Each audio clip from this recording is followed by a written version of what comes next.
Podcast No Counter.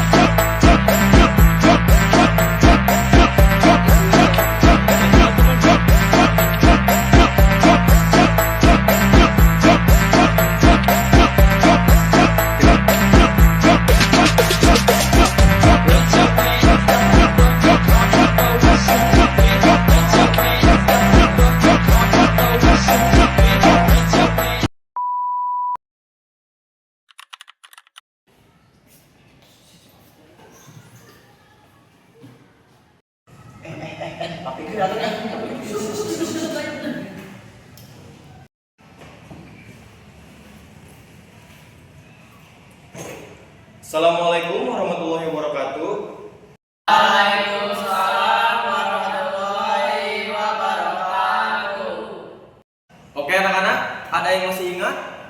Di minggu lalu saya akan menjelaskan apa pada pertemuan kali ini? Angkat tangan. Saya Pak. Ya, Pak Pergi. Samura Pasai. Ya betul, pada pertemuan minggu lalu saya sudah memberitahu bahwa di pertemuan kali ini saya akan menjelaskan tentang Samudra Pasai. Apa yang kalian tahu tentang Samudra Pasai? Saya Pak. Ya, apa? Laut. Ya, laut bisa. Saya, Pak. Ya, Sebuah kerajaan. ya juga bisa. Awal berdiri Samudra Pasai. Awal berdirinya kerajaan Samudra Pasai, yaitu kejatuhan kerajaan Sriwijaya membuka jalan bagi perkembangan kerajaan Samudra Pasai. Kerajaan Samudra Pasai didirikan dari gabungan dua kerajaan, yaitu Kerajaan Samudra dan Kerajaan Pasai. Menurut hikayat Raja-Raja Pasai, Kerajaan Samudra diperintah oleh Merak Silu yang bergelar Sultan Malik As-Soleh, sedangkan Kerajaan Pasai didirikan oleh Nazimuddin Al-Kamil, seorang utusan dari Mesir. Secara resmi, Kerajaan Samudra Pasai berdiri pada tahun 1267.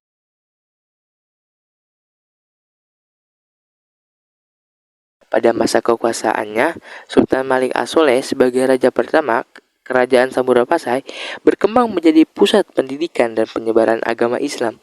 Pada masa ini, seorang penjelajah dari Venesia, Italia bernama Marco Polo datang bersama rombongan satu Tiongkok sepeninggal Sultan Malik As-Soleh.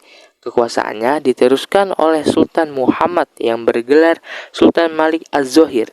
Kerajaan Samudra Pasai berdiri sekitar abad ke-13 Masehi di wilayah Aceh Utara, tepatnya di pesisir utara Pulau Sumatera.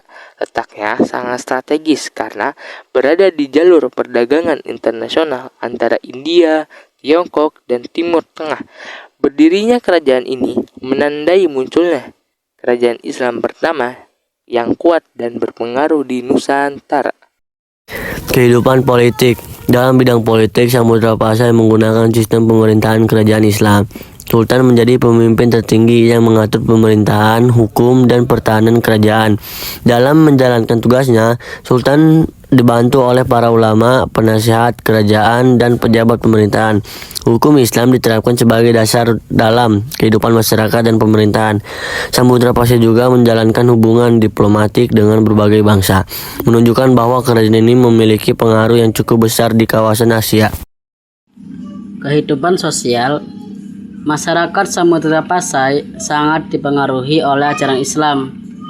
Masjid menjadi pusat kegiatan masyarakat, baik untuk beribadah maupun menuntut ilmu. Bahasa Melayu berkembang pesat sebagai bahasa komunikasi, perdagangan, dan dakwah. Bahasa ini kemudian menjadi salah satu dasar perkembangan bahasa Indonesia. Masyarakat hidup dengan nilai-nilai kejujuran, kerjasama, gotong royong, dan semangat menuntut ilmu. Kehidupan ekonomi. Perekonomian Samudra Pasai berkembang sangat pesat karena letaknya yang strategis di jalur perdagangan internasional. Banyak pedagang dari Arab, India, dan Tiongkok datang ke pelabuhan Samudra Pasai untuk berdagang. Komoditas utama yang diperdagangkan antara lain lada, emas, rempah-rempah, dan sutra. Kerajaan ini juga mencetak mata uang emas dirham sebagai alat tukar resmi. Hal ini menunjukkan bahwa sistem ekonomi Samudra Pasai sudah sangat maju pada zamannya. Masa kejayaannya. Pengganti dari Sultan Muhammad adalah Sultan Ahmad yang bergelar Sultan Mahmud Malik Az-Zahir. Di bawah kekuasaannya, Samudra Pasai berkembang pesat dan mencapai puncak kejayaan. Samudra Pasai menjalin hubungan dengan kerajaan-kerajaan Islam di India maupun Arab. Dalam hal ekonomi, Samudra Pasai berhasil mengambil alih pengaruh kerajaan Sriwijaya di Selat Malaka sebagai pusat perdagangan internasional. Komoditas yang diekspor saat itu adalah lada, kapur barus, dan sutra. Kerajaan ini juga mengeluarkan mata uang emas bernama dirham sebagai alat pembayaran. Di masa ini, sekitar 1345, Samudra Pasai didatangi oleh Ibnu Battuta, seorang penjelajah muslim asal Maroko. Dalam catatannya, penguasa Samudra Pasai pada waktunya itu digambarkan sebagai raja yang alim dalam ilmu, agama, dan juga murah hati. Sepeninggal Sultan Mahmud Malik Az-Zahir, pemerintah diteruskan oleh Sultan Zainal Abidin Malik Az-Zahir atau Zainal Abidin. Di masa itu, Laksamana Cheng Ho dari Tiongkok mendarat di Samudra Pasai. Ia menganjurkan agar mengakui perlindungan dari Kaisar Tiongkok sepeninggal Sultan Zainal Abidin. Sepeninggal Sultan Zainal Abidin, kerajaan Samudra Pasai pernah diperintah oleh seorang wanita bergelar sultanah, yaitu Sultanah Narasia.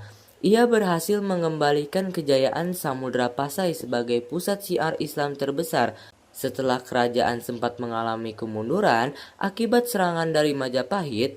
Di bawah kepemimpinannya, perekonomian Samudra Pasai sangat berpengaruh di kawasan Asia Tenggara. Sepeninggal Sultanah, tidak banyak catatan mengenai gambaran pemerintah Sultan berikutnya. Keruntuhan.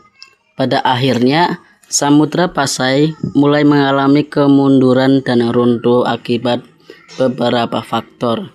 Di antaranya konflik keluarga, kemunculan Kesultanan Malaka yang mengambil alih dominasi perdagangan hingga serangan dari Portugis. Wilayah kekuasaan Samudra Pasai kemudian diambil alih oleh Kesultanan Aceh. Peninggalan. Kerajaan Samudra Pasai memiliki peninggalan bersejarah, yaitu makam Sultan, Sultanah Pasai, bercorak Islam khas Gujarat, uang koin, emas dan perak, pecahan keramik Cina, hingga lonceng cakra. Dunia pemberian Kekaisaran Tiongkok. Selain peninggalan dalam bentuk fisik, kerajaan Samudra Pasai juga memberikan pengaruh besar terhadap perkembangan Islam dan budaya Melayu di Nusantara. Banyak ulama-ulama besar yang berasal dari atau belajar di Pasai seperti Hamzah Fansuri, Samsuddin Al-Sumatrani, dan Nuruddin Al-Raniri. Selain itu, bahasa Melayu Pasai juga menjadi salah satu bahasa sastra tertua di Nusantara. Bahasa ini kemudian berkembang menjadi bahasa yang digunakan para pedagang di area yang kini menjadi Indonesia dan Malaysia. Kehidupan kontekstual dengan masa sekarang. Warisan Samudra Pasai masih terasa hingga sekarang. Dalam bidang budaya, Islam dan bahasa Indonesia berkembang dari pengaruh yang kuat pada masa itu.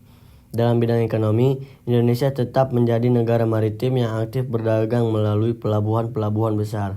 Dalam bidang politik, Indonesia terus menjalin hubungan diplomatik dengan banyak negara.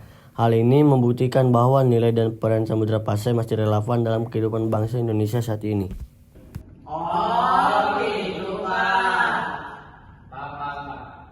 Ya, jadi begitu ya penjelasan tentang Samudra Pasai. Assalamualaikum Pak.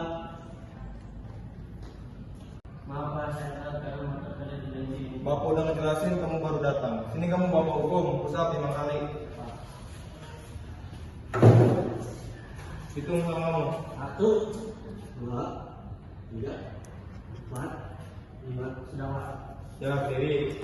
Bapak kamu bukan karena Bapak benci sama kamu, tapi Bapak ingin kamu lebih baik lagi ya. Sekarang duduk.